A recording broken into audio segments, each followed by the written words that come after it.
Este é um trabalho independente e conta com a ajuda das pessoas que têm sido abençoadas por ele. Se você quiser fazer parte do grupo de mantenedores desta obra, se informe das opções disponíveis na descrição deste vídeo. Agradecemos pela atenção e pelo carinho. Deus abençoe.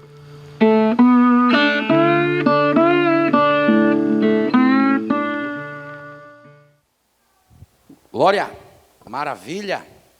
Tudo bem, gente? Quem não esteve presente aqui durante o seminário, levanta a mão para eu conhecer. Vocês podem se retirar, por gentileza? Na verdade, brincadeira de mau gosto, né? Na verdade foi muito bom. A gente falou sobre escatologia ontem, desde as 5 da tarde até 9 horas, 9 e tanto. Hoje pela manhã ainda complementamos mais um pouquinho, né, já que as autoridades aqui envolvidas permitiram. E aí a gente falou de Mateus capítulo 24. Hoje à noite eu quero falar sobre uma mensagem que ela me acompanha já há muitos anos. E ela tem muitos nomes. Eu poderia chamá-la de muitas coisas diferentes, dependendo da ênfase que eu quero dar em cada ponto ao longo da mensagem. Então, hoje à noite eu nem sei do que é que eu vou chamar. Mas é uma mensagem que basicamente se desenvolve a partir de um texto que se encontra em Lucas capítulo 8, do versículo 22 ao 25. E é um trecho relativamente popular, ou pelo menos a gente já ouviu, a gente lembra dessa passagem. Não é muito comum de se ouvir pregação sobre ela. Eu, pelo menos, não me lembro de ter visto nenhuma. Claro, além das que eu faço em cima desse texto. Mas em Lucas capítulo 8, do 22 ao 25, nós temos aquela passagem que fala sobre Jesus e os discípulos no mesmo barco, enquanto fazem uma travessia de um ponto A para um ponto B e são interceptados, surpreendidos por uma tempestade de vento que fazia com que os que estavam no barco corressem o perigo de morrer afogados. E essa passagem, por si só, já é curiosa, porque Jesus estava no mesmo barco. Vocês podem repetir isso? Agora só os vivos, por gentileza. Jesus estava no mesmo barco. E é uma expressão que a gente costuma usar, né?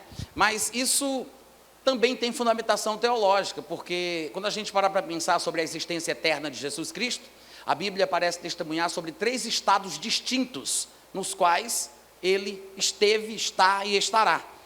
Porque, pelo que a Bíblia ensina, parece que houve um momento em que ele estava com Deus e ele era Deus. Ou seja, ele não tinha a nossa natureza humana e a nossa limitação. Mas a Bíblia fala claramente que ele se esvaziou da sua glória, assumindo a forma humana. E reconhecido em figura humana, ele serviu a Deus, foi um servo obediente e obediente até a morte e morte de cruz. Então depois Deus o exaltou sobremaneira, ele deu um nome que está acima de todo nome. Mas a gente observa que antes ele estava numa condição X, depois ele se torna como nós, e lá em Hebreus capítulo 5 a Bíblia fala sobre este período da sua encarnação, que eram os dias da sua carne, e nos dias da sua carne oferecendo orações e súplicas àquele que o podia livrar da morte, e tendo sido ouvido por causa da sua piedade. Ou seja, a sua humanidade é o período dos dias da sua carne. Mas ele morre e ressuscita dentre os mortos, e agora ele volta ao Pai para se unir com a glória que ele já tinha com ele, mesmo antes que houvesse mundo. Ele volta à condição inicial, só que agora, diferentemente da forma que ele veio, ele vai com um corpo. Ele veio sem corpo, mas quando ele vai, ele leva um. O que quer dizer que Jesus Cristo hoje é um homem que tem corpo, um corpo de carne e de ossos, não de carne e sangue, porque o sangue foi derramado para a nossa redenção, afinal de contas, sem o derramamento do sangue não há remissão de pecados. A Bíblia diz que a carne e o sangue não podem herdar o reino de Deus, mas pelo que parece a carne e os ossos podem. Ninguém entendeu nada, né? Amém, glória a Deus. Jesus não tem carne e sangue, mas tem carne e ossos. E o corpo que Jesus tem hoje não é vivificado pelo sangue, mas pelo poder do Espírito Santo. O corpo dele é o corpo que a gente terá. Mas essa realidade eterna de Jesus, nesses 3 estados diferentes, às vezes nos confunde. Encontramos textos na Bíblia que são textos proféticos e falam de realidades atemporais, e às vezes pensamos que quando estes textos testemunham sobre os 3 estados de Cristo numa mesma sentença, no mesmo versículo, achamos que o texto está dizendo que ele é as 3 coisas de uma vez só o tempo todo. Mas na verdade, há situações, há realidades diferentes para cada estado no qual ele se encontrou. Hoje ele está numa condição diferente daquele dia em que ele estava na terra. E quando a gente não entende essa sua humanidade enquanto ele passou por aqui, quando a gente não percebe o que a Bíblia testemunha a respeito do que ele viveu quando esteve na terra como nós, a gente perde a bênção do que as Escrituras têm para nos ensinar. Porque ao vermos Jesus Cristo fazer o que ele fez, quando nós observamos os milagres que ele realizou, nós pensamos, ele fazia o que fazia porque ele era Deus, né? Ele era ilimitado, onisciente, onipresente, onipotente, e por ser tanta coisa assim é que ele pôde fazer o que ele fez. E aí perde todo o sentido, porque Jesus Cristo ele não veio para se amostrar, ele não veio para tentar eliminar uma suposta concorrência com falsos deuses, ele não veio para mostrar quem é que manda aqui, ele não queria que os anjos o observassem como superior a eles mesmos. Jesus fez o que fez, não porque estava concorrendo para uma vaga na terceira pessoa da Trindade. Irmãos, tudo que Jesus Cristo viveu, tudo que Jesus Cristo fez, não era necessário para ele, mas tudo foi por você e por mim. Tem uma musiquinha que diz assim, eu amo a Cristo, pois ele morreu por mim.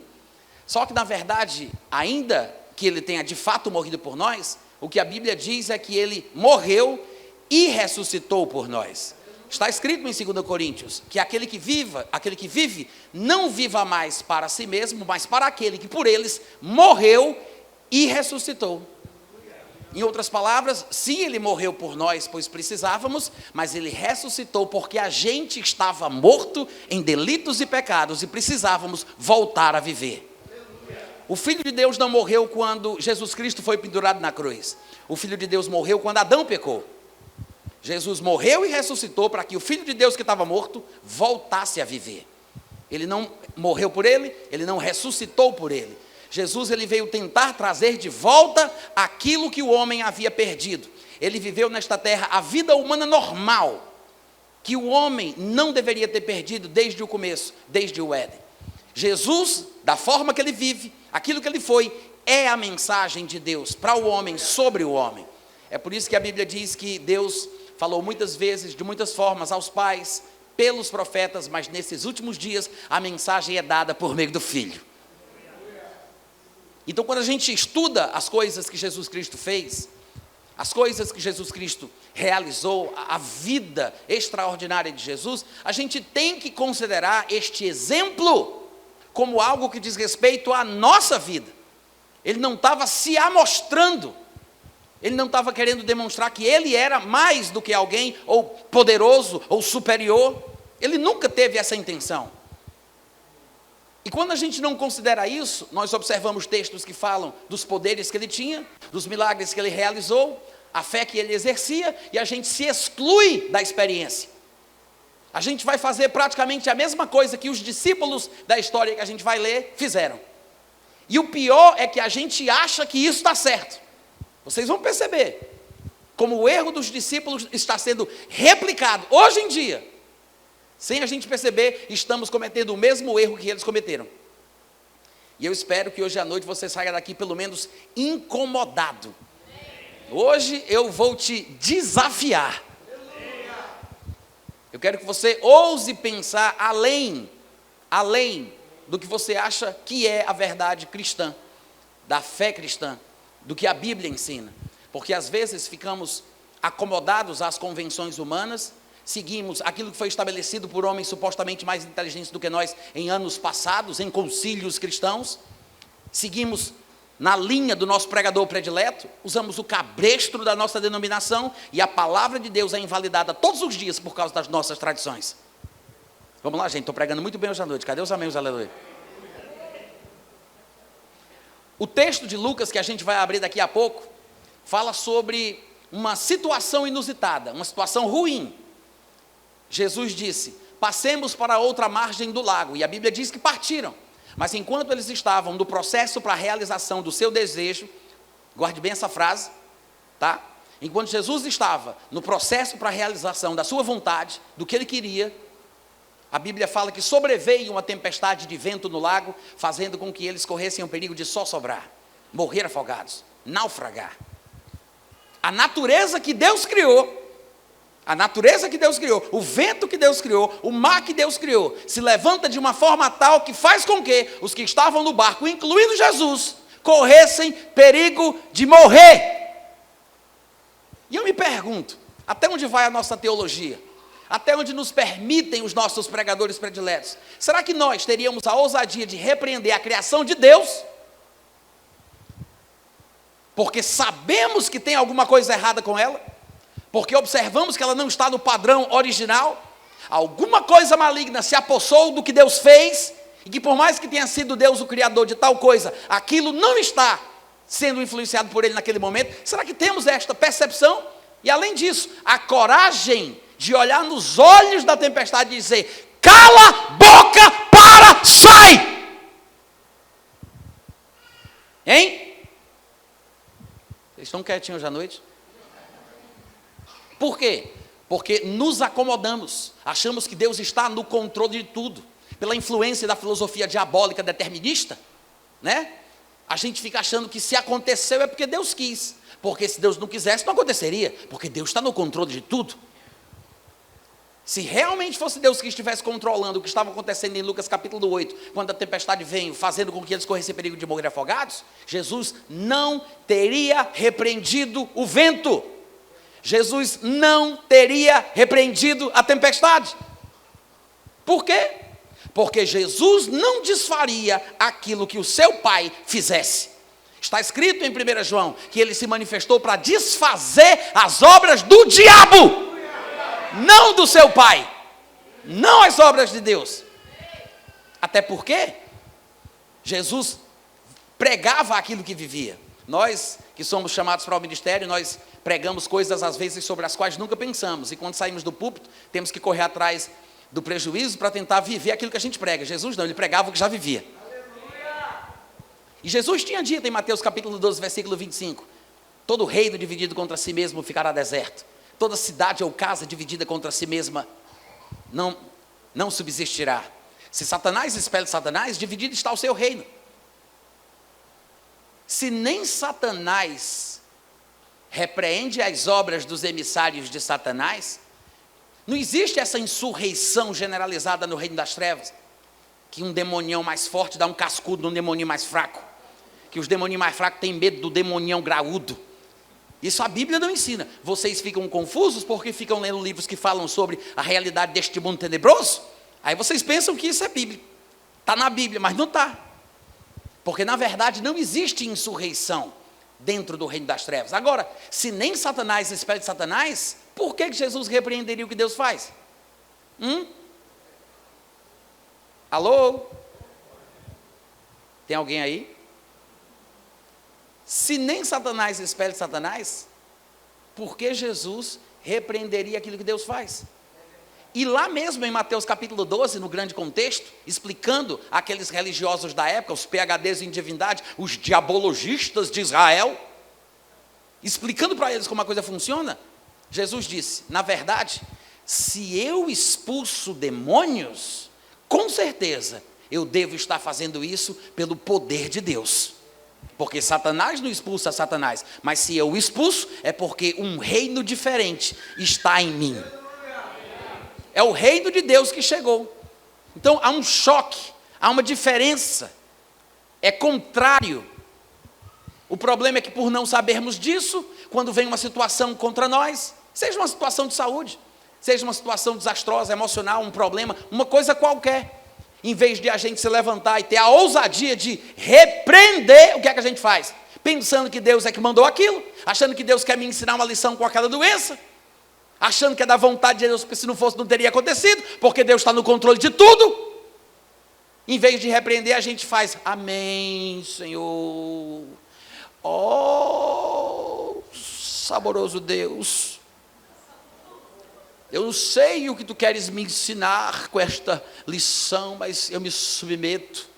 Só queria passar dessa margem para outra, mas já que tu não queres, em tuas mãos eu entrego o meu espírito. Olha a água. Mas já que tu não queres, em tuas mãos eu entrego o meu espírito. E ele acha que está fazendo assim, ele acha que é uma expressão de devoção espiritual profunda, né? Porque ele acha que está se entregando ao plano de Deus. Falta de conhecimento, ignorância, vulnerabilidade. Muito crente está assim, vulnerável, sem saber o que fazer. Eu sei que às vezes, por causa de pecados cometidos, sofremos as consequências dos nossos erros.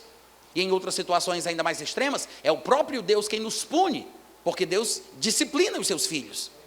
E às vezes o crente acaba morrendo fisicamente mais cedo, por causa da insistência na rebeldia, na obstinação, no pecado. Mas se você está em paz com Deus, a Bíblia diz em 1 João capítulo 3, versículo 21, que se o teu coração não te condena, nós temos confiança diante de Deus.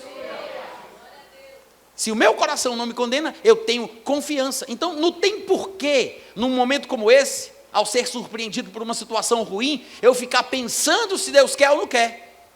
Ah, Natan, mas eu não sei se eu pequei. Se você é crente, você sabe. Não tem esse negócio de dizer, quando o crente peca, ele não sabe se pecou. Sabe. Crente é diferente do povo do mundo. É por isso que não faz sentido um crente, na hora da ceia ou na hora do culto, dizer, Senhor, perdoa os pecados que a gente sabe que cometeu e aqueles que a gente nem sabe que cometeu, mas tu sabes. Não existe isso. Quando o crente peca, ele sabe. Crente não peca sem querer. E quando o crente peca, é o homem completo que peca, espírito, alma e corpo. Não é só a carne que peca e o espírito vira de costa. Não existe isso. Quando o crente peca, ele sabe que pecou. É como uma pessoa que está andando no quarto iluminado. Se ela tropeçar e cair no chão, ela tropeça na luz, mas no chão ela sabe no que foi que ela topou. Uma pessoa no quarto escuro, ela tropeça, mas está destinada a cair novamente, porque ela não sabe no que foi que ela tropeçou. Crentes tropeçam na luz, assim como o povo do mundo tropeça nas trevas. Vocês estão me ouvindo, gente? Mas se o teu coração não te condena, então você tem paz, confiança diante de Deus. Você não precisa se martirizar, se fragilizar, se condenar desnecessariamente. E ainda que você tenha cometido algum pecado e ache que esteja sofrendo as consequências, a Bíblia diz que se confessarmos os nossos pecados, Ele é fiel e justo para perdoar o pecado e purificar de toda a injustiça. No final das contas, não há motivos para você se entregar à derrota. A não ser que tenha chegado a sua hora. Eu só digo uma coisa, Deus prepara e leva. Tá? Mas o problema é que as pessoas estão se entregando fácil demais. E às vezes, motivados pela teologia. Essa teologia barata, que é mais uma filosofia do que uma exposição sincera e honesta do que a palavra de Deus diz. Esses pensamentos filosóficos deterministas, calvinistas, são diabólicos. Não são cristãos. São filosofias, conjecturas, especulações, não vale nada, não presta para nada. Esse tipo de coisa não é exposição da palavra. Sabe o que significa esse tipo de pregação, onde o povo fica filosofando, falando sobre o que acham que poderia ser, quando na verdade eles não se baseiam no texto límpido da Bíblia? É mais ou menos igual a um cego com olhos vendados dentro de um quarto escuro procurando um gato preto que não está lá. Entendeu? Não? Nem eu. É um cego com os olhos vendados dentro de um quarto escuro procurando um gato preto que não está lá. Perdendo tempo, perdendo forças, se desgastando com aquilo que não vai servir para nada. E o pior de tudo é que eles ainda procuram versículos da Bíblia para expor a sua ignorância em público, achando que a Bíblia dá base para os seus sentimentos, para as suas ideias, para as suas filosofias. Mas, na verdade, o que o determinismo ensina é mais ou menos uma versão cristã do hinduísmo. Eles acham que os seres humanos nascem pré-determinados por Deus em castas. Castas.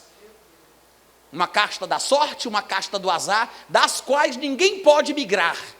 Se você nasceu na casta do azar, você vai para o inferno. E saiba que você vai porque Deus quis que você fosse. Ele quis te criar para te jogar no inferno, para mostrar para o mundo que Ele tem poder para fazer isso. E Ele não te salva não é porque Ele não pode, é porque Ele não quer. Isso é do diabo, não é de Deus.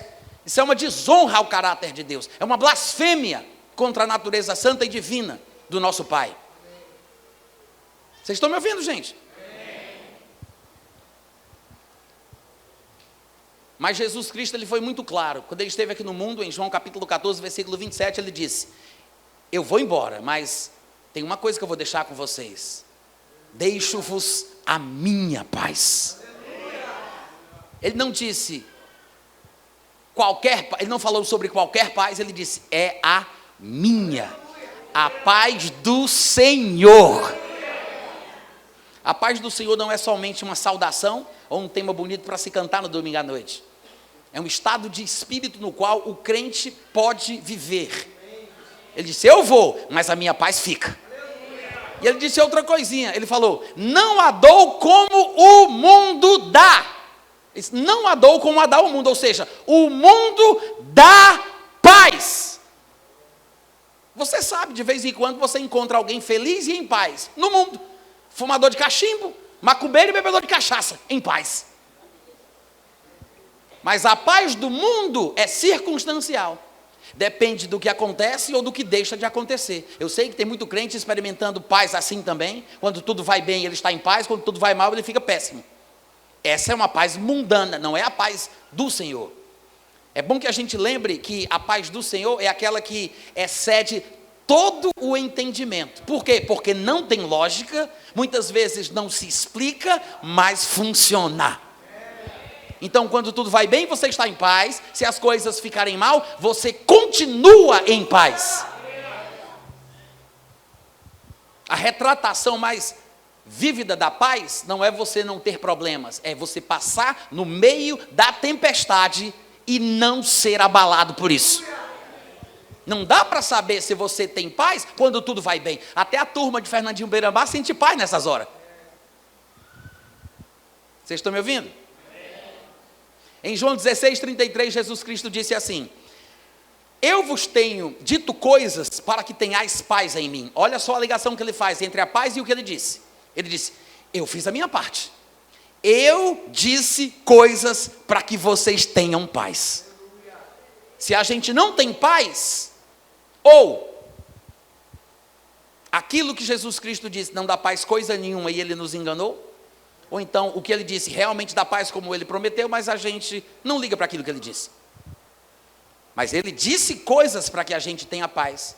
Essa paz do Senhor, que não é mundana, não é banal, mas é uma paz de Deus, que excede todo o entendimento, é inexplicável, mas funciona.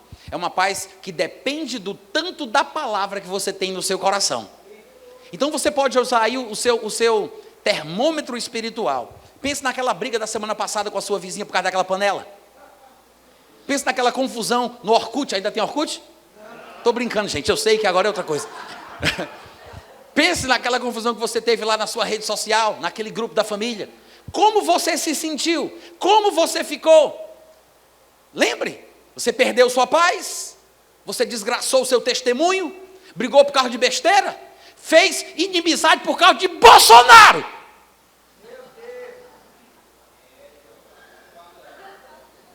Parece que Deus está falando hoje à noite. Irmãos, o nosso testemunho e a nossa paz são mais importantes do que qualquer coisa. Deus abençoe o Bolsonaro, mas eu vou dizer uma coisa para você, o cristianismo surgiu debaixo de fogo cruzado, era perseguição de tudo que era lado. Judeus crentes eram perseguidos pelos seus compatriotas judeus e eram perseguidos pelos os romanos. O tempo inteiro, para todo lado. E mesmo assim o evangelho se fortificou, floresceu e conquistou o mundo. Então, não pense que porque tudo vai bem, você vai ter paz. Às vezes a situação é justamente o contrário. Oposição, perseguição, tribulações com T minúsculo, tá? Não é com T maiúsculo, a tribulação escatológica. Eu estou falando dos problemas da vida. Alô? Todo mundo entendeu? Você vai ter problemas, vai ter dificuldades. Jesus disse, no mundo tereis aflições. Mas tende bom ânimo. Eu venci o mundo.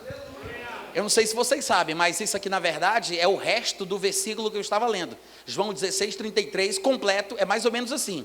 Estas coisas vos tenho dito para que tenhais paz em mim. No mundo tereis aflições, mas tenham bom ânimo. Eu venci o mundo.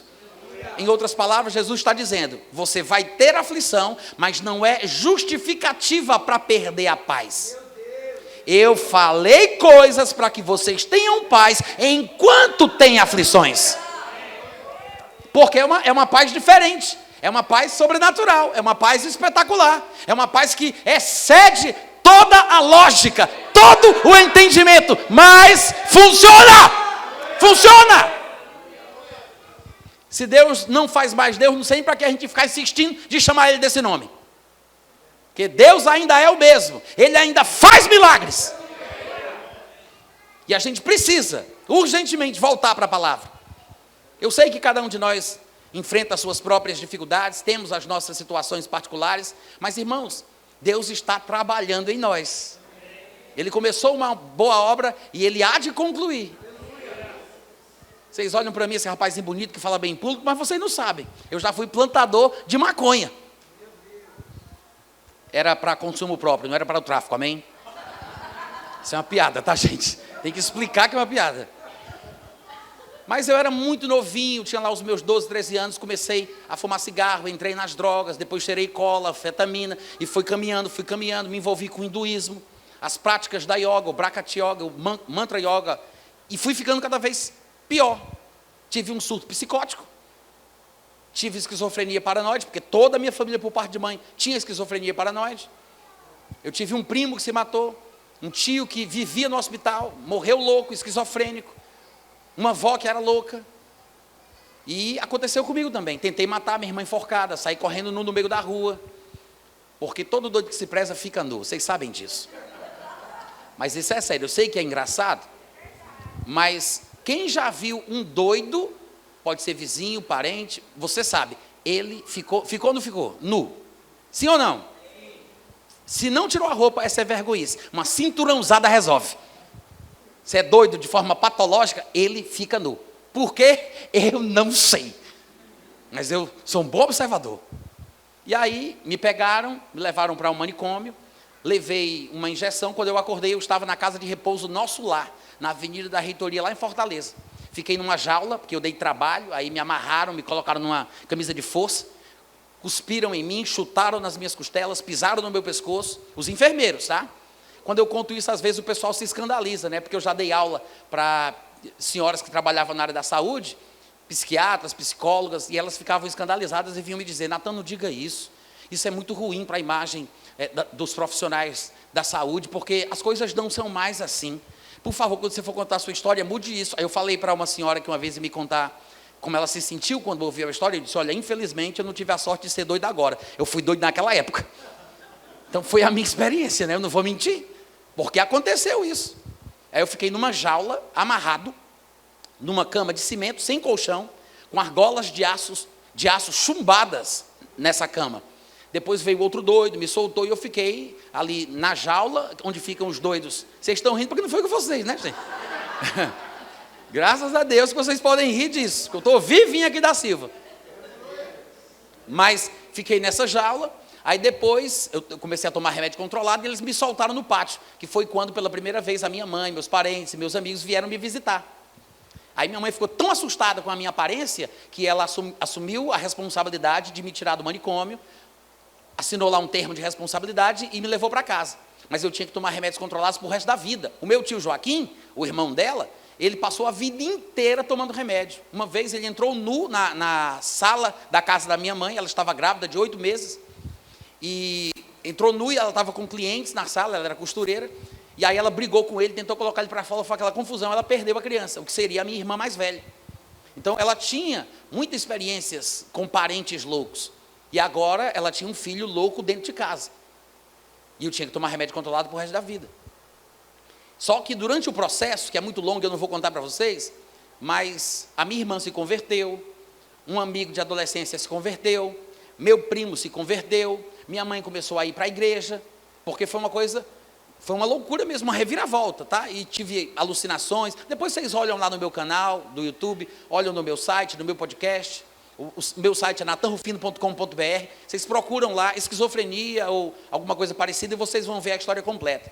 Mas o fato é que o povo intercedeu por mim, orou por mim, repreendeu Satanás e o milagre aconteceu.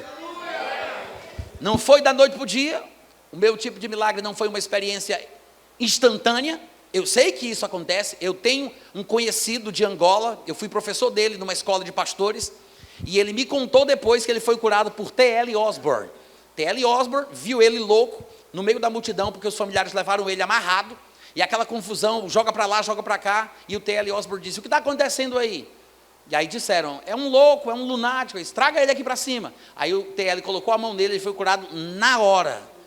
tiraram ele, deram um banho, vestiram a roupa dele, botaram ele como uma pessoa comum e normal, trouxeram ele de volta para o T.L. Osborne, o T.L. deu uma palavra para ele, orou por ele, e ele foi embora. E até hoje esse homem é um pastor de uma rede de igrejas. Ou seja, há milagres instantâneos, mas há milagres que são mais lentos, graduais, é paulatino. Mas o fato é que a fé sempre funciona. Mas a fé vem pelo ouvir a palavra de Deus. Depende daquilo que você ouve e que você chama de palavra de Deus, para que a sua fé realmente seja forte. Porque hoje em dia, pouco se ouve do que a Bíblia realmente diz. As ministrações que nós ouvimos nos levam a nos conformarmos com as situações, porque achamos que é Deus que está fazendo aquilo comigo. Se Jesus fizesse parte da nossa religião, ele não teria ousado repreender o vento. Ele não teria ousado repreender o mar que Deus criou. E alguns de nós até hoje somos assim. O nosso cristianismo se resume a uma fé da sorte. Se der certo, Deus, se não der, não deu. Amém. Seja o que Deus quiser, o que tiver de ser, será.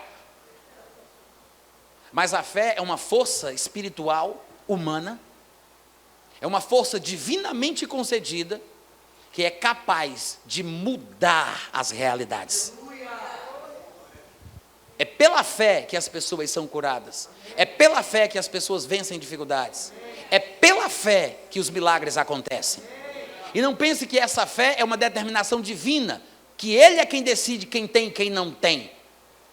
Alguns, um pouco mais ignorantes do que ensinam o Novo Testamento, se apegam a um versículo isolado de todos os outros e acham que só tem fé quem Deus quer que tenha. Se fosse assim, então não era justo Deus dizer que sem fé é impossível agradar a Deus, porque se Ele não me deu meios pelos quais eu possa crer para agradá-lo, é injusto Ele exigir isso, porque se só vai ter fé quem Ele quer que tenha, eu devo agradá-lo de outra forma. Mas se a fé vem pelo ouvir a palavra de Deus, e se a palavra de Deus está disponível para mim, eu posso desenvolver a minha fé. E a gente sabe que isso é verdade, porque nós vemos exemplos na Bíblia, onde pessoas usando a sua fé, tiraram o poder de Jesus, sem ele estar consciente. Nós vemos a história da mulher do fluxo de sangue. Jesus passava por entre a multidão, e a mulher dizia consigo mesma: se eu apenas tocar nas suas vestes, eu serei curada.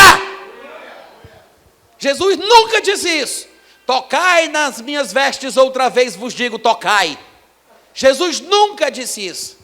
Da onde a mulher tirou aquilo? Da cabeça dela. Ela inventou isso. Jesus não a repreendeu. Pelo contrário, Jesus disse: a tua fé te curou. Agora a pergunta é: quem é doido o suficiente para inventar uma maneira de ser curado? Existem 1001 maneiras de receber a cura. Invente uma. Invente uma. E o curioso daquela passagem é que quando a mulher tocou em Jesus, a Bíblia diz que Jesus sentiu que saiu o poder. Está escrito assim.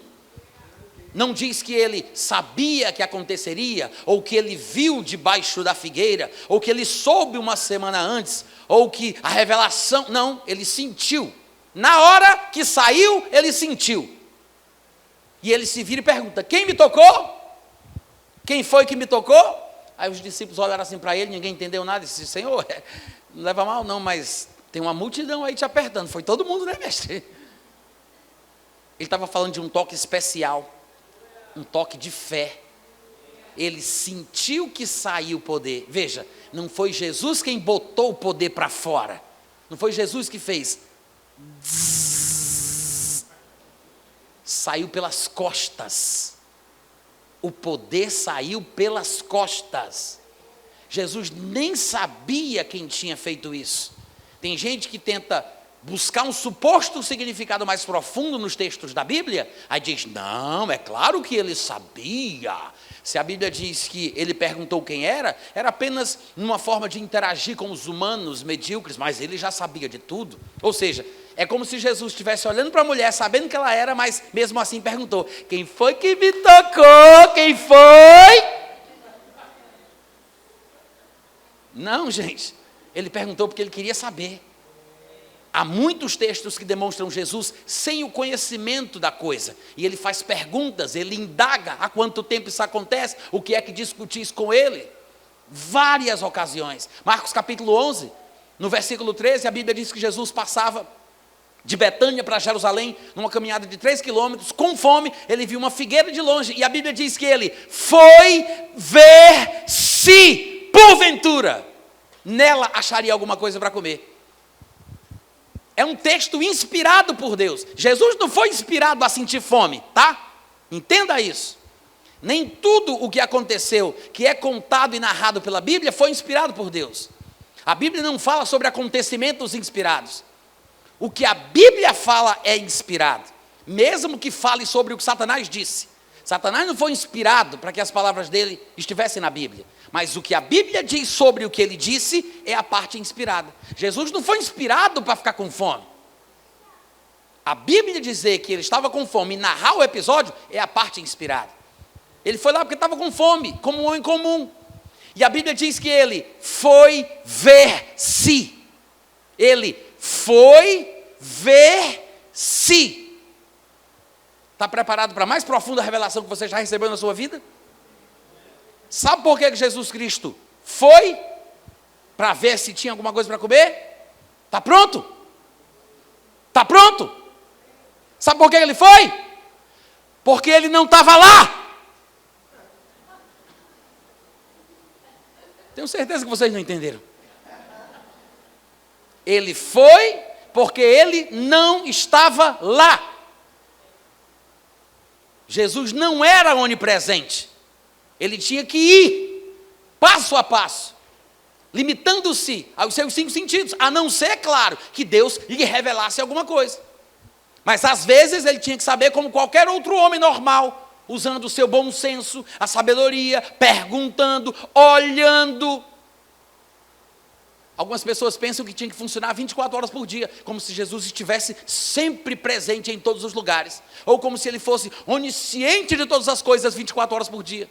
Ou tem aqueles que pensam que ele deveria ter feito espada justiceira, dê minha visão além do alcance, né? Não, ele foi ver se. Repete aí para mim, vai. Foi ver se. Foi porque não estava lá, foi ver porque não sabia, ele queria enxergar para tomar suas decisões. E se, porque é condicional. Se tivesse figo, ele comeria. Se não tivesse, ele perderia tempo indo até lá, e realmente foi o que aconteceu. E ele acabou jogando uma praga daquela figueira. E deu certo. A praga de Jesus pegou. Ele matou a figueira com as suas palavras. O que é interessante, porque se a fé funciona para o que é ruim, funciona para o que é bom. Você tanto pode expulsar um demônio, amaldiçoar um câncer, repreender uma febre, como pode chamar uma coisa boa que não é como se fosse, trazendo aquilo à existência. A fé é assim, ela funciona para um lado e para o outro. Vocês estão me ouvindo, gente? Jesus amaldiçoou a figueira. Mas eu sei que porque eu usei a palavra praga, alguns de vocês podem ficar um pouco assustados. Vocês vão me perguntar, mas Natan, praga pega em crente? É uma das perguntas que o povo sempre faz quando se fala sobre esse assunto. Praga pega em crente? Na verdade, gente, praga só pega em crente. Se você crê, pega. Se não crê, não pega.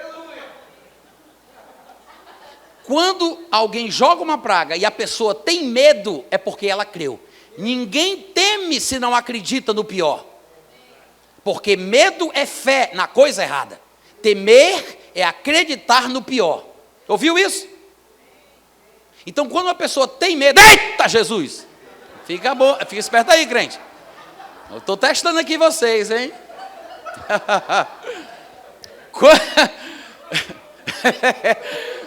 Olha para cá. Olha para cá. Quando uma pessoa tem medo, é porque ela está acreditando naquilo. Claro, para você resolver esse problema, você vai precisar de conhecimento da Bíblia. Você vai precisar fazer uma renovação dos seus entendimentos, da sua forma de pensar. Tem que renovar a mente, para que você possa experimentar a boa, agradável e perfeita vontade de Deus. É um processo, leva tempo. Não é da noite para o dia, não é uma pastilha que você engole no culto à noite.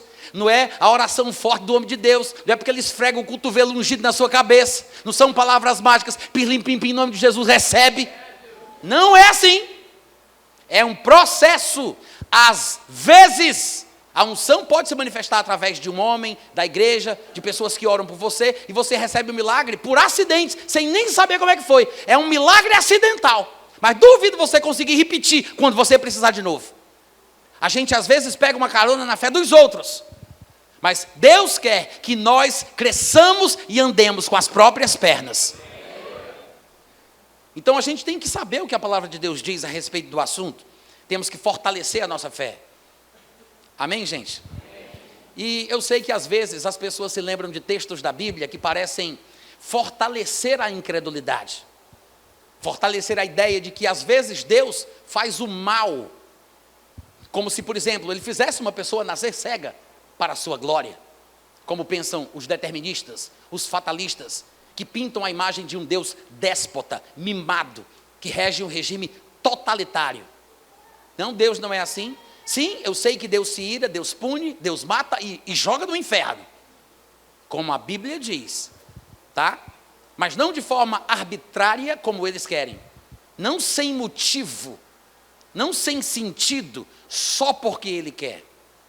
Deus pune, mas não pune sem motivo.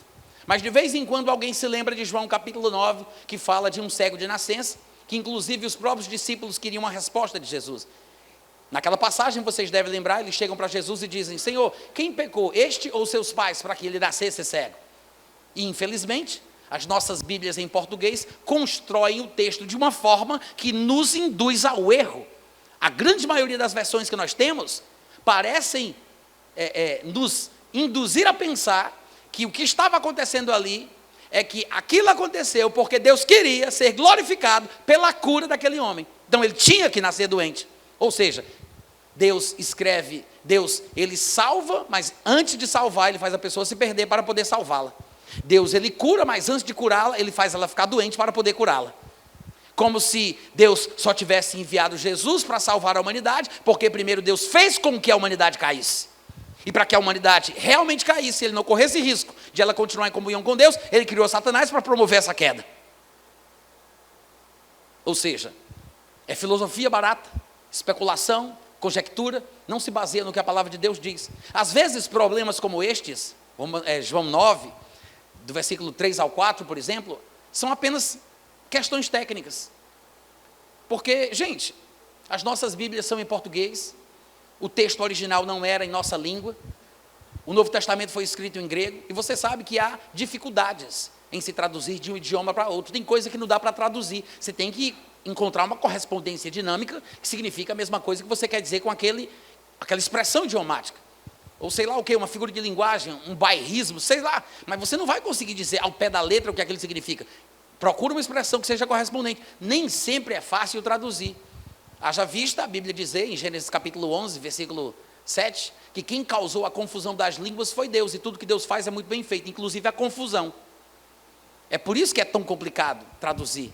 Além disso, temos o agravante que, na época em que o Novo Testamento foi escrito, não existia, eu sei que alguns de vocês nem vão acreditar, mas é verdade, por essa luz que me alumia, nem existia vírgula, ponto e vírgula, letras maiúsculas, minúsculas, não tinha nem os espaços entre as palavras. Pois é.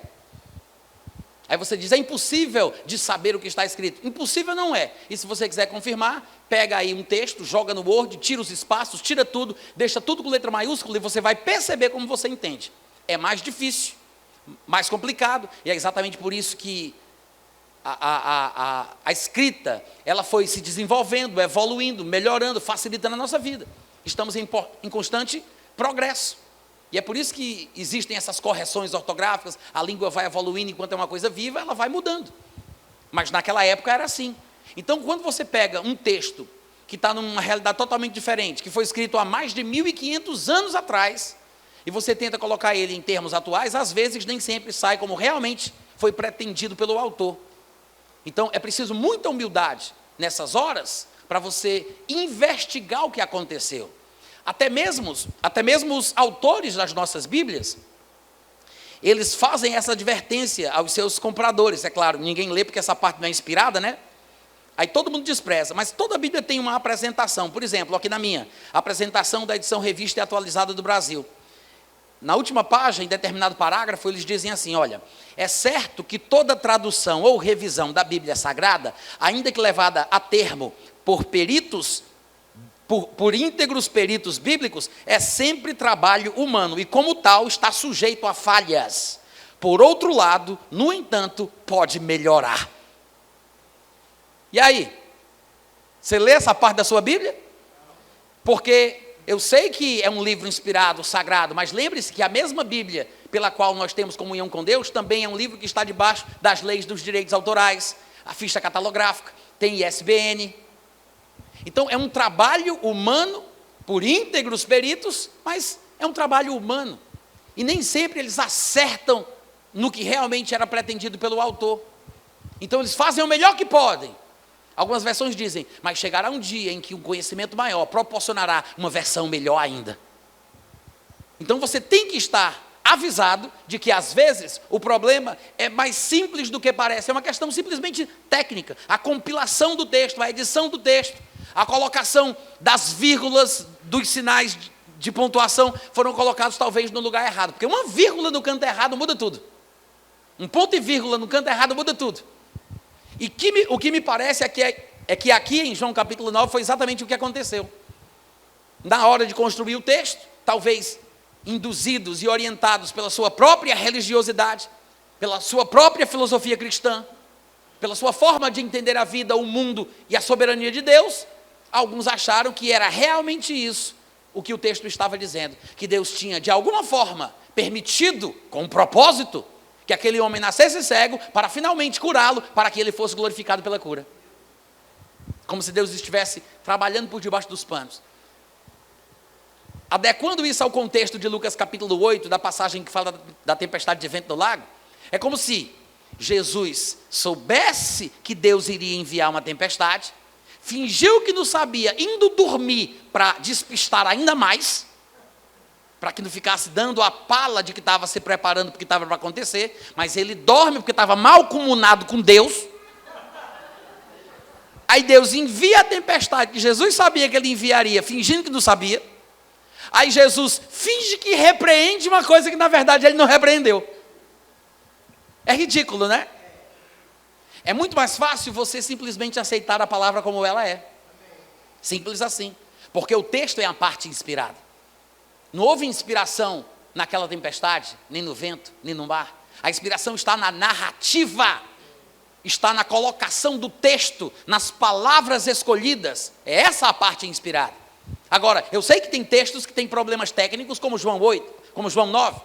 Por exemplo, na minha versão revista e atualizada de João Ferreira de Almeida, o texto está assim. No versículo 3 está escrito: respondeu Jesus, nem ele pecou, nem seus pais, ponto e vírgula. Não coloca aí não, tá? Porque se não for a mesma versão vai atrapalhar. Se não for a mesma, mas se for, coloca, hein? Olha a responsabilidade, varão. Ele diz, nem ele pecou, nem seus pais, mas foi para que se manifestem nele as obras de Deus. Esse foi aí não está no texto original, não está no texto grego. Foi acrescentado para esclarecer o sentido. Na cabeça de quem acrescentou foi, era isso que o texto estava dizendo. Ou seja, isso aconteceu, outras versões dizem. Foi assim, como se houvesse um propósito. Foi porque isso aconteceu, foi assim, mas ele não está no texto original. Mas no meu texto, da revista atualizada, ele nos induz a pensar que há um propósito por trás daquela cegueira. Nem ele pecou nem seus pais, mas foi para que se manifestem nele as obras de Deus, ponto. É necessário que façamos as obras daquele que me enviou, mas tem outras versões que optaram por uma tradução um pouco diferente, o que nos mostra que existem outras possibilidades. Até uma pessoa que não sabe grego, se tiver um pingo de inteligência, comparando uma versão com a outra, diz, espera aí, esse aqui não colocou aquela palavra, esse aqui colocou o ponto no outro canto, esse aqui construiu o texto de uma forma bem diferente. Por exemplo, a Reina Valera em português. A Reina Valera é uma versão bem conhecida de língua espanhola, mas eles fizeram uma tradução para o português e nela está escrito assim, Jesus lhes respondeu: não foi este quem pecou, nem seus pais, vírgula, mas para que as obras de Deus se manifestem nele. Ele aqui pretende alcançar o mesmo sentido da primeira versão que eu li. Ele só não acrescentou porque foi mais sábio, mais inteligente e pensou, eu posso dar o mesmo sentido sem acrescentar palavra alguma, usando apenas o texto original. Então ele não acrescentou. Mas as vírgulas, os pontos e vírgulas, as pontuações estão nos mesmos lugares, o que faz com que a gente pense exatamente a mesma coisa. O que ele quer dizer é exatamente o que a outra versão disse. Não foi ele quem pecou nem seus pais, mas para que se manifestem nele as obras de Deus. Ou seja, é como se ele estivesse dizendo, ele está assim com um propósito, para que se manifestem nele as obras de Deus. Por outro lado, a gente tem que lembrar que a Bíblia, ela não tinha essas marcações. Na verdade, nem os capítulos e os versículos, vocês sabem disso, né? Os capítulos foram acrescentados na Bíblia no ano de 1200 e os versículos foram acrescentados no ano de 1500. Nem tinha capítulo e versículo. Essas divisões nos ajudam numa leitura pública, porque eu digo a referência e você vai exatamente no endereço. E aí todo mundo lê junto. Mas, originalmente, não tinha essas demarcações. Se a gente mudar o lugar do ponto, da vírgula, o texto se resolve por si só. E a opção dos editores destas versões em colocar os pontos, as vírgulas, nos cantos que colocaram, é porque eles liam aquilo daquela forma. Eles enxergavam aquilo que estava ali, porque a vírgula, o ponto, não estava no texto original. Tinha que ser colocado no lugar que eles achavam que era o lugar certo. Mas isso faz com que o intérprete, o tradutor, o editor, acabe influenciando no texto. Claro. Mas olha bem, eu vou usar a Reina Valera, por exemplo. Jesus lhes respondeu, não foi este quem pecou, nem seus pais, vírgula, mas para que as obras de Deus se manifestem nele, ponto. Eu vou trocar. Eu vou colocar a vírgula no lugar do ponto e vou colocar o ponto no lugar da vírgula. Olha como é que fica.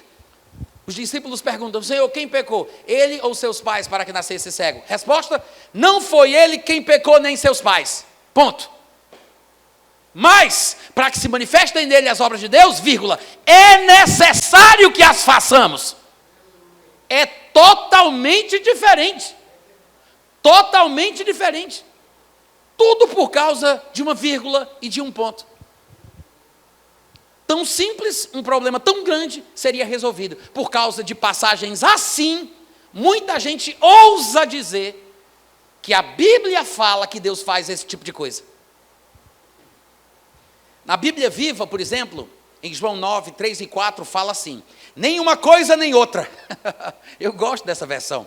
Nem uma coisa nem outra, respondeu Jesus, mas para manifestar nele o poder de Deus, todos nós devemos cumprir depressa as tarefas que nos foram dadas por aquele que me enviou. O que é que Jesus está dizendo? Que nós devemos realizar as obras de Deus neste mundo onde Satanás habita. Ou seja, as obras de Deus só vão ser realizadas se nós as fizermos. É isso que ele diz. Ele não está falando sobre o homem ter nascido cego porque foi da vontade de Deus. Não tem nada a ver. A vontade de Deus não é que as pessoas nasçam cegas, é que os cegos de nascença sejam curados. Está escrito em Atos capítulo 10, do versículo 37 em diante, vós conheceis a palavra que se divulgou por toda a Judeia, desde a Galileia, depois do batismo que João pregou, como Deus ungiu a Jesus de Nazaré com o Espírito Santo e com poder, o qual, por causa disso, andou por toda parte, fazendo o bem e curando a todos os que eram oprimidos pelo diabo. Porque a doença é uma opressão diabólica. Enquanto você não se indignar, enquanto você não tiver raiva, eu não fiz curso na Universal não, tá, gente? Mas agora eu me achei muito parecido com um pregador daqueles, do fogo. Mas enquanto você não tiver essa revolta, amém? Mas sabe que tem um fundo de verdade nisso aí? Sabia disso? Porque as pessoas ficam acomodadas. Elas aceitam, estão confusas, não sabem o que é de Deus e o que não é. Elas não sabem o que fazer. Vulneráveis, crentes fracos. Eu não estou dizendo, gente, que se você entender um pouco melhor a palavra, você não vai ser surpreendido pela visita de uma coisa ruim. Eu não estou dizendo isso, porque não tem como evitar que um inimigo bata na porta da minha casa. Eu não posso evitar que ele venha tocar a campainha da minha casa. Eu posso evitar que ele entre na sala e sente no sofá da minha sala. Eu não posso evitar que um passarinho sobrevoe na minha cabeça, mas eu posso evitar que ele faça um ninho nos meus cabelos. Eu não posso evitar que a doença chegue, mas eu posso evitar que ela fique. Eu posso fazer alguma coisa. Eu tenho que tentar alguma coisa, meu Deus do céu. Aí você vai me dizer, Natan, mas eu não sei se eu creio. Crente crê, passarinho voa, peixe nada, crente crê. Se você é crente e não crê, está com defeito de fábrica. Crente crê. Diga, crente crê. Crente crê. Amém? Amém? Crente crê. Tem esse negócio não. Crente crê. Talvez você não esteja usando a sua fé. Talvez você está esperando que Deus faça alguma coisa. Talvez você entrou nessa vala da ignorância e dizendo, está nas mãos de Deus. E você está jogando nas mãos de Deus aquilo que muitas vezes Deus entregou para você. Mas eu estou esperando em Deus. E se Deus estiver esperando por você esse tempo todo? Hein? Não é? Porque a desculpa muitas vezes é essa. Não, Deus me ama. Ele vai cuidar de mim. Ele vai me carregar nos seus braços. Só que tem um detalhe. Há tempo para as fases do nosso crescimento espiritual. Assim como uma criança que é carregada nos braços, é alimentada, é vestida, enquanto ela não pode andar com as próprias pernas, Deus também cuida de nós. Mas chega um dia que ele, como um bom pai, vai soltar o filho no chão, tomar distância e vai dizer, agora vem pro papai. Vem pro papai. E a alegria vai ser ver o menino andando. Deus quer que nós cresçamos. Amém, gente? Diz em Lucas capítulo 8 que aconteceu, no versículo 22, aconteceu num daqueles dias que entrou Jesus num barco em companhia dos seus discípulos e disse-lhes, passemos para outra margem do lago, e partiram. Enquanto navegavam, ele adormeceu, sobreveio uma tempestade de vento no lago, fazendo com que eles corressem perigo de só sobrar, chamando-o, despertaram, dizendo, mestre, estamos perecendo. A Bíblia diz que Jesus acordou, repreendeu o vento e a fúria das águas, veio a bonança e tudo cessou, mas não para aí. Jesus repreende o vento, Jesus repreende o mar, mas o final da história, Jesus repreende os discípulos. Vocês já tinham percebido que a história continua? Porque eu sei que ele repreendeu o vento, eu sei que ele repreendeu o mar, mas o versículo 25, onde vem a moral da história, é Jesus dizendo, onde está a vossa fé? Em Marcos 4,40, que é o outro texto que registra o mesmo episódio, lá diz que Jesus disse, por que sois assim tímidos? Como é que não tendes fé? Porque Jesus disse, cadê a fé? Onde está a vossa fé? Porque Jesus perguntou pela fé que ele não via? Porque fé não é uma coisa invisível. Não existe esse negócio de dizer, só Deus sabe quem tem e quem não tem. Não existe isso. A fé é uma coisa visível. Dá para ver a fé.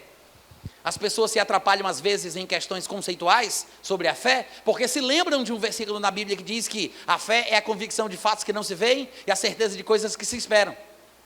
E misturam as bolas, pensando que pelo fato de a fé ser a convicção num fato que não se vê, acham que a fé é invisível, mas a fé não é invisível. A fé é a convicção num fato invisível. A fé é a certeza numa coisa que eu espero. O fato pode ser invisível, a coisa ainda pode estar sendo esperada por não estar presente, mas a certeza e a convicção neles dá para ver na cara.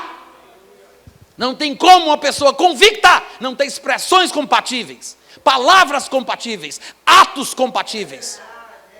É por isso que a Bíblia diz que a fé sem obras é morta. Está falando sobre ações que correspondam ao que se crê. A fé é visível, e a Bíblia diz isso em diversos lugares.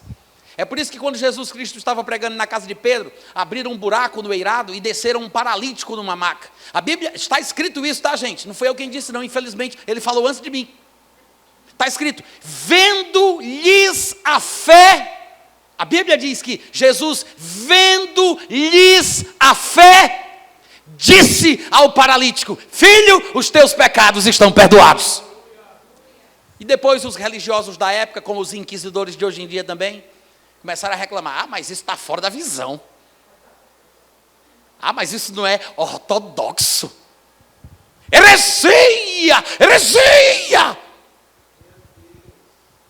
Aí Jesus viu aquela confusão toda, porque religioso é assim, só serve para atrapalhar o culto. Fica olhando para frente, sorrindo, ninguém vai desconfiar que eu estou falando de tu.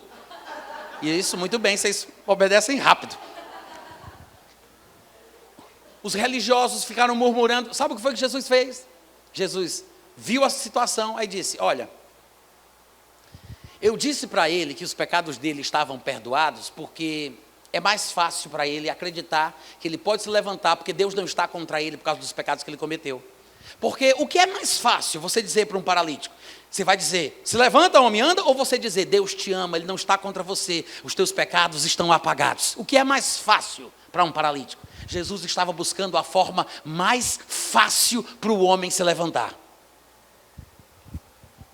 O mais difícil seria dizer: se levanta, vai para casa. Então ele procurou a forma mais fácil, como ele sempre faz. Ele desce ao nosso nível na sua misericórdia para nos alcançar. Não para confirmar o estilo de vida que a gente tem, mas muitas vezes para nos inspirar a subir até o nível dele. Jesus apareceu a Tomé, e eu tenho certeza que Tomé não se orgulharia de contar aquele testemunho no domingo à noite, porque Jesus apareceu para ele para repreendê-lo. Não é uma confirmação da experiência. Quero contar o testemunho no domingo à noite. Jesus apareceu para dizer que eu estou fora da vontade dele. Não tem sentido. Mas, na misericórdia, ele desceu, se compadeceu, procurando a forma mais fácil. Os religiosos, como sempre, atrapalham, querendo impedir. Não é certo, não é ortodoxo, é heresia. Aí Jesus diz: tá bom, mas para que vocês saibam que o Filho do Homem tem autoridade sobre a terra, eu vou dizer ao paralítico: se levanta e anda. Mas é interessante, porque para Jesus fazer tudo isso, começa a história dizendo: Jesus viu que ele tinha fé. Ele não teria feito isso se ele não tivesse visto, porque a fé dá para ver. Às vezes nós nos precipitamos, impondo as mãos sobre as pessoas, porque desejamos o bem delas, mas as pessoas não estão prontas para receber a oração. Não estão prontas. A Bíblia diz: se dois concordarem sobre o que pedirem. As pessoas querem crer na minha fé, elas têm fé na minha fé, mas não estão prontas para crer por si mesmas. Antes da gente impor as mãos, a gente tem que pregar a palavra, ensinar as escrituras, até que ela creia, até que ela possa concordar com você em fé e manter a sua fé depois que sair da sua casa. Não adianta nada ela vir para a igreja, receber a cura e voltar para casa e ficar doente de novo. Natan, mas eu não creio nesse negócio de ser curado por Deus e depois ficar doente de novo. Você não crê porque você não conhece a Bíblia. Porque você acha que se Deus curou, está curado. E o que aconteceu com o homem do tanque de Betesda? Que Jesus o curou, encontra ele no versículo 14 e diz: olha, agora que tu estás curado, não peque mais para que não te aconteça coisa pior. Você acha que é terrorismo? Não, é porque é possível. A Bíblia diz: guarda o que tu tens para que ninguém tome a tua coroa. Amém, irmãos? Mas aí, Jesus viu que ele tinha fé. Outra passagem em Atos capítulo 14, eu não sei se era Listra, eu acho que sim. Às vezes eu confundo com Derbe, na região da Galácia. Mas eu sei que lá, na viagem que ele fez, a Bíblia fala que Paulo estava pregando e havia um paralítico de nascença, o qual ouviu Paulo falar que, fixando nele os olhos e vendo que ele tinha fé para ser curado, disse ao paralítico: firma-te direito sobre os teus pés. Paulo viu que ele tinha fé, porque fé dá para ver. Tem gente que imita o comportamento de quem crê e dissimula muito bem, feito papagaio religioso, que fala as palavras certas, repete o que o crente tem que dizer, age como se tivesse fé, imita o comportamento de quem crê, mas não está crendo de verdade. Tem muita gente que usa a confissão da palavra como se fosse uma espécie de pé de coelho evangélico. Em nome de Jesus, em nome de Jesus, amém. Em nome de Jesus, em nome de Jesus, em nome de Jesus, amém. Em nome de Jesus, para ver se pega.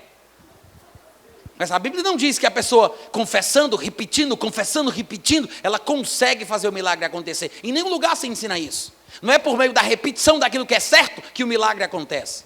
Claro que eu não estou dizendo que você deva deixar de repetir, até porque a fé vem pelo ouvir a palavra de Deus, e não tem boca mais próxima dos seus ouvidos do que a sua própria. Então, quanto mais você fala da palavra, quanto mais você confessa as escrituras, mais você ouve. Quem sabe um dia você não crê de verdade. Mas no dia que você crê no seu coração e falar com a sua boca uma vez só, tudo o que você disser vai acontecer. Se crê e disser crendo, não é pela repetição, não é pela perseverança, não é isso. As pessoas entendem as coisas errado. Mas a fé não é invisível, como algumas pessoas costumam imaginar. Tanto é que é por isso que Jesus disse: cadê a fé de vocês? Onde está a vossa fé? Ele não viu fé, ele viu o quê? Medo, pavor, insegurança. Eles estavam assombrados com o que estava acontecendo. Quais palavras eles proferiram quando Jesus Cristo acordou? Senhor, estamos perecendo. É isso que eles disseram. Estamos perecendo. Jesus repreende o vento, repreende a fúria das águas e depois repreende os discípulos. No versículo 22 eu li e não comentei. O texto diz que aconteceu que eles entraram no barco e veio a tempestade de vento no lago. Mas não diz por que aconteceu. O texto começa assim: aconteceu. Às vezes os crentes querem respostas do porquê tais coisas aconteceram. Por que, meu Deus? Por que, meu Pai? Por que, Jesus? Muita gente pergunta por quê, mas não está pronto para a resposta. O texto nem sequer se preocupa com isso. Não é porque ele não deu dízimo no mês passado. Não é porque ele não foi guiado. Não. Por que aconteceu, Natan? Porque coisas assim acontecem. Oi, só um teste, experiência. Eu vou repetir. Isso aconteceu porque coisas assim acontecem. Amém, gente? Isso acontece. A gente está no mundo de Satanás é Deus. Ser crente num lugar como esse é ter que nadar contra a maré. E não é confissão negativa, tá? É o que a Bíblia ensina. Ou você aceita o que ela diz, ou quando você tacar com a cara na parede da realidade da vida e descobrir a vida como ela é, você vai perceber que a sua religiosidade não vale de nada. Coisas assim acontecem. Aconteceu com Jesus. Jesus está no barco, não impediu a tempestade de vir. Quem que tu pensa que é? Criatura.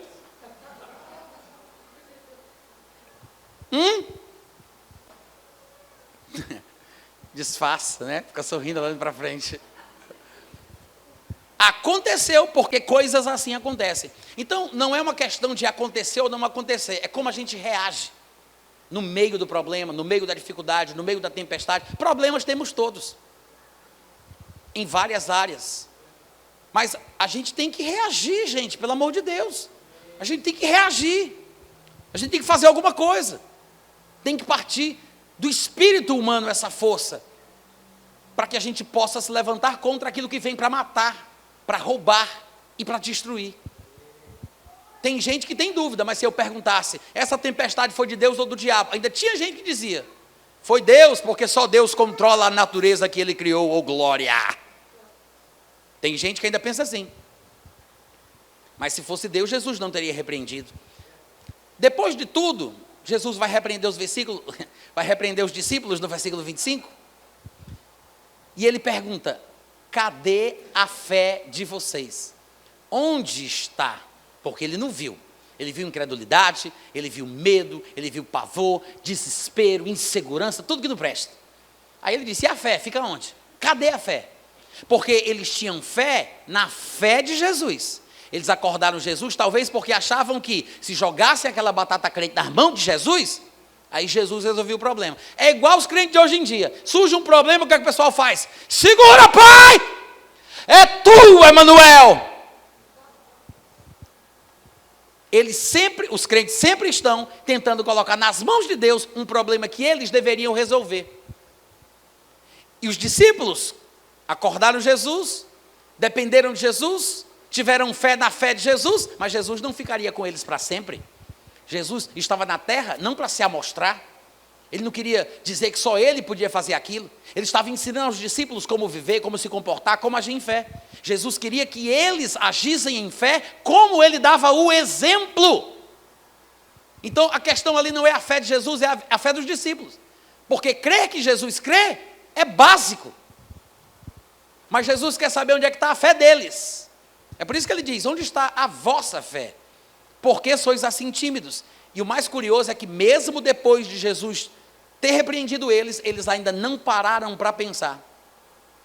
Porque Jesus repreende e eles falam uns aos outros, quem é ele que até aos ventos e às ondas repreende e lhe obedecem? Ou seja, até os ventos, porque eles já sabiam, Jesus repreendia a febre fugia. Jesus repreendia os espíritos imundos obedeciam. Jesus falava com a figueira obedecia à voz de comando de Jesus. Até os ventos, meu Deus do céu, até os ventos e as ondas, ele repreende e lhe obedece. Quem é ele? Oh! Eles tiraram o foco do que Jesus falou. Jesus não falou sobre ele. Jesus não disse, vocês viram o que foi que eu fiz? E que fique bem claro que só eu posso fazer esse negocinho aqui, viu? Não, ele os repreendeu porque eles não fizeram nada, porque eles ficaram apavorados, porque eles se desesperaram. Ele perguntou sobre a fé deles. Ele não estava falando de si, da sua fé, mas da fé deles. Sabe por que os discípulos não fizeram nada e ainda se admiraram pelo que Jesus fez? Porque os discípulos tinham uma ignorância dupla. Não entendiam sobre si mesmos, não compreendiam a profundidade do que significa ser feito, ou ter sido feito, a imagem e semelhança de Deus, uma duplicata em espécie da própria categoria divina, numa possível tradução melhor ainda. Não entendiam sobre si e, obviamente, não entendiam sobre quem realmente era Jesus. Jesus era o homem normal que Adão nunca deveria ter deixado de ser. Jesus vivia a vida humana normal que o homem nunca deveria ter perdido. Mas os discípulos, com ignorância dupla, não sabiam sobre si e não sabiam sobre ele. Não fizeram nada porque não sabiam do que seriam capazes e admiraram-se pelo que Jesus fez porque eles não entendiam quem Jesus era. Por outro lado, Jesus tinha um conhecimento duplo. Jesus sabia sobre si e sobre eles. É por isso que Jesus fez o que fez, porque ele tinha conhecimento da verdade das coisas. Mas Jesus não somente fez o que fez, como repreendeu os discípulos por não terem feito nada, por terem agido de forma covarde, por terem falado coisas que não convêm para um crente. Desesperados, demonstraram medo, pavor e nunca expressaram um pingo de fé, a ponto de Jesus dizer, não vejo fé em vocês. Jesus sabia quem ele era e por isso ele fez o que fez, mas Jesus sabia quem os discípulos eram, por isso ele os repreendeu. Mas irmãos, mesmo uma repreensão, quando bem dada, surte um efeito positivo, desde que a pessoa repreendida considere a repreensão que veio do pai, que veio do mestre, ou de uma pessoa que sabe o que está fazendo. Um pai não repreende um filho se o filho fizer uma coisa correta. Se os discípulos, ao correrem para Jesus resolver o problema, tivessem se comportado da forma que Jesus esperava que os seus discípulos agissem, ele não teria repreendido os discípulos por isso. Vocês estão me ouvindo? Se um filho fizer uma coisa errada, o pai o repreende para que o filho entenda que numa próxima situação semelhante, ele vai ter que agir de forma diferente. Eu vou repetir. Se o filho fizer uma coisa errada, o pai o repreende para que ele entenda que numa próxima situação semelhante, ele vai ter que agir diferente. Jesus não elogiou os discípulos, Jesus não aprovou os discípulos, Jesus repreendeu. Mas nós imitamos o comportamento dos discípulos até hoje, agindo da mesma forma, sem parar para pensar no que nós podemos fazer, no que o Senhor colocou em nossas mãos, quais os nossos direitos e privilégios em Cristo Jesus.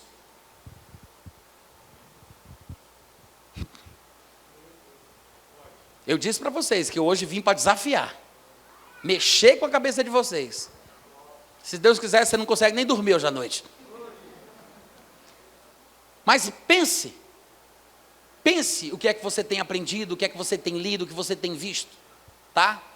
E que essa palavra seja uma semente no teu coração, para te incomodar, para te despertar, para te fazer querer aprender mais.